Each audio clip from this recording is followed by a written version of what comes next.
राधे राधे बच्चों, मैं पांडे सर। आज मैं आपको पढ़ाने जा रहा हूँ चैप्टर 9 फिजिक्स का पहला चैप्टर है।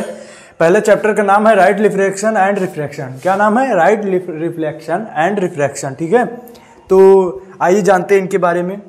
देखिए पहले हम पढ़ेंगे रिफ्लेक्शन के बारे में, ठीक है, और उसके बाद रिफ्रैक्शन। पहले हम बता दें आपको, इसमें सबसे जरूरी बात है लाइट क्या है। ठीक है, लाइट क्या है देखते हैं। ठीक है, देखिए लाइट क्या है?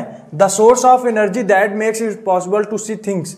आप लोग समझे ये क्या कह रहा है? The source of energy that makes it possible to see thing, मतलब ऐसा कोई एनर्जी, मतलब कोई ऐसा एनर्जी जिसके, ऐसा कोई सोर्स ऑफ एनर्जी, ऐसा एनर्जी का ऐसा स्रोत जिसके कारण हमें क्या चीजें जो है आसानी से दिखे, जिसके कारण हमें चीजें आसानी से दिख जाए, वो हमारा क्या है? लाइट। जैसे टार्च, सन, फायर, ईटीसी। आप ये एनर्जी का ऐसा स्रोत है, ये एनर्जी का ऐसा स्रोत है जिसके कारण जब हम टार्च को कहीं पर भी मारे तो क्या वो उसमें उजाला होता है, तो हमें क्या क्लियर दिखाई देता है। तो क्या होता है अगर अंधेरा में मारे तो हमें दिखाई देता है। ऐसा क्या है? ऐसा सोर्स ऑफ एनर्जी जो लाइट है। ठीक है, तो समझे आप? ऐसा सोर्स ऑफ एनर्जी जिसके कारण हमें चीजें आसानी से दिखने लगे, वो हमारा क्या है?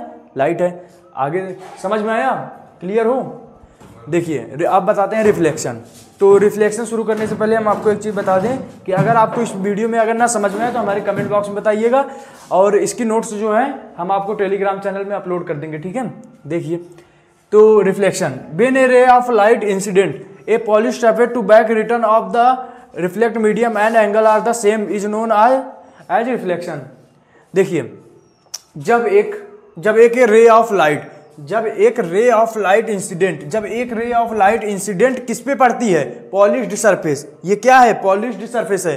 जब ये एक इंसिडेंट रे जो है पॉलिश्ड सरफेस पे पड़ती है, ये जा रही है रे, ठीक है, जब ये रे पॉलिश्ड सरफेस पे पड़ी तो क्या हुआ? Back return of reflect. क्या हुआ? Back return of reflect. ये जो है रिफ्लेक्ट हुआ, रिटर्न उसी एंगल पे वापिस चला गया। आगे देखिए क्या लिखे? Back return of reflect medium and angle are same is known as reflection. देखिए इतना समझ में आया? Back return of reflect, back return of reflect. उसके बाद क्या करें? एंगल और मीडियम जो है सेम होना चाहिए।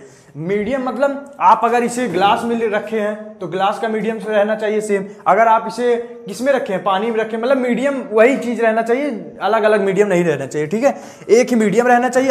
एंगल का मतलब अगर ये 60 एंगल से जा रहा है, 60 डिग्री एंगल से जा रहा है, तो यहाँ भी 60 डिग्री का कोण बनेगा। ठीक है, दोनों एंगल बराबर रहेगा, मतलब 60 डिग्री से गया तो 60 डिग्री से जाएगा। ठीक है, ऐसे 90 डिग्री से आया तो 90 डिग्री से जाएगा। क्लियर हो? पॉलिश्ड सरफेस पे कोई भी चीज अगर पड़ेगा इंसिडेंट रे, ठीक है, इंसिडेंट रे पड़ेगा तो उसी रिफ्लेक्ट रे उसका मीडियम और एंगल सेम रहेगा।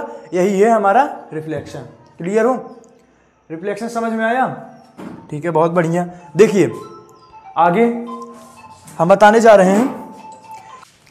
हाँ, तो आप लोग समझ गए होंगे ना रिफ्लेक्शन क्या है। एक बार और ग्राफ बता दे रहा हूँ, ठीक है, एक बार और देख लीजिए ग्राफ। ये कौन सी रे है?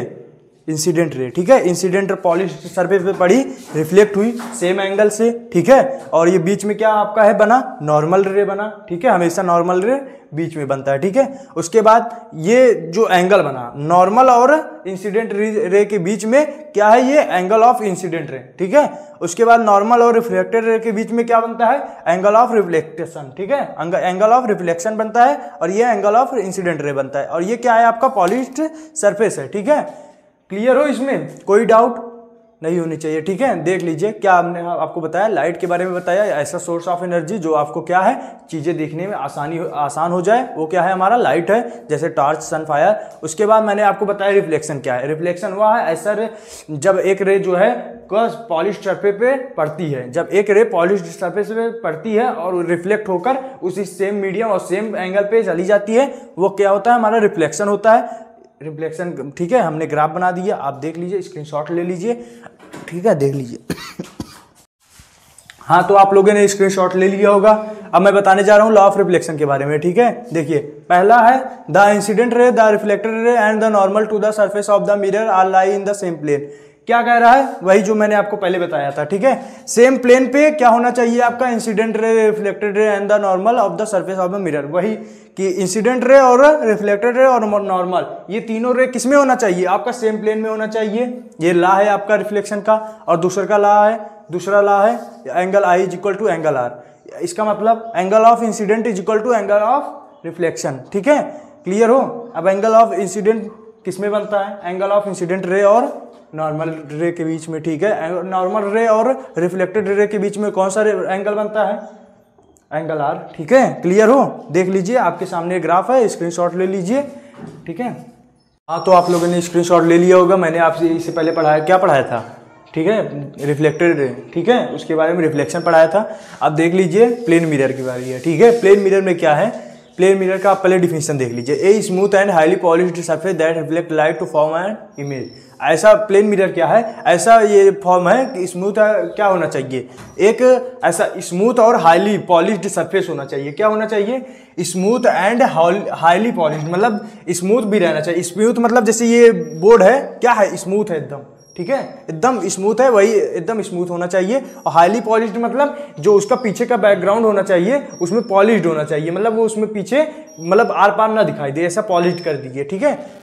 तो पॉलिश्ड रहना चाहिए, तो ऐसा सरफेस रहना चाहिए आपका। उसके बाद that reflect light to form an image, उस पर जब आप लाइट को रिफ्लेक्ट करेंगे उसमें तो क्या बनेगा, आपका इमेज फॉर्म होगा। जैसे आप शीशे, वही इसका एग्जांपल मेन क्या है, वही शीशा, जो आपके घर में शीशा रखा हुआ है, आप उसके सामने खड़े होइए तो आपका इमेज बनाता है। उसके पीछे क्या रहता है, पॉलिश्ड रहता है, आपका इमेज बनाता है। और इमेज जो है कैसे बनता है, इमेज कैसे बनता है, जब आपके चेहरे पे लाइट पड़ेगा तभी तो इमेज बनेगा, वही कह रहा है, वही रिफ्लेक्ट लाइट होता है, ठीक है।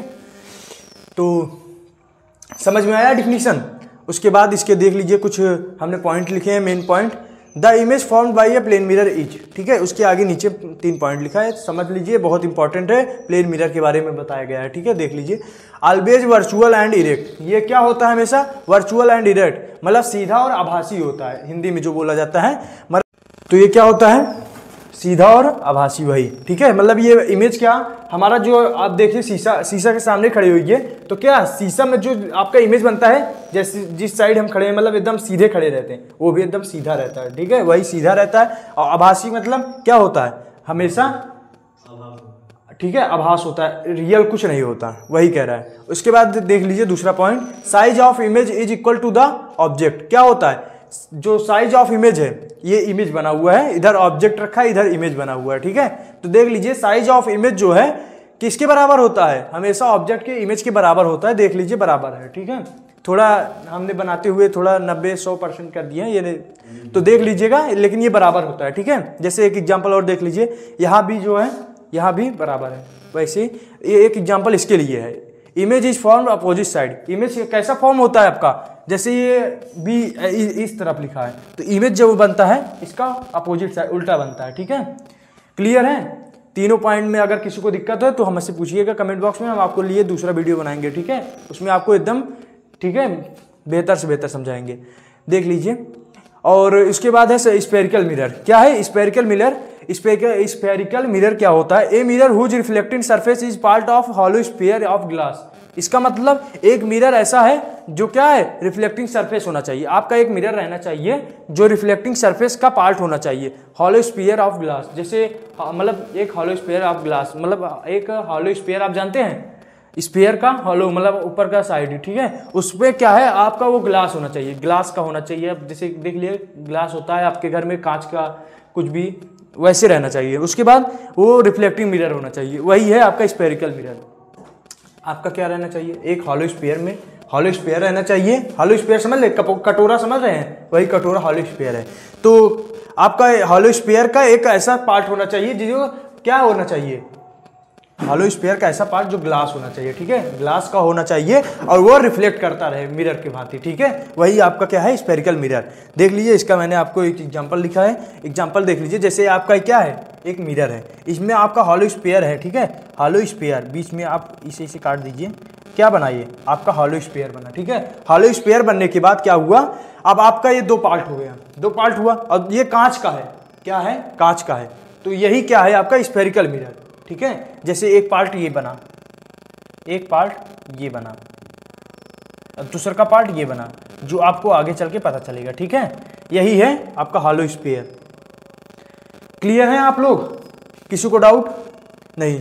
ऐसा ही आपका स्फेरिकल मिरर, आप जानिएगा स्फेरिकल मिरर क्या होता है, आप इसका स्क्रीनशॉट ले लीजिए।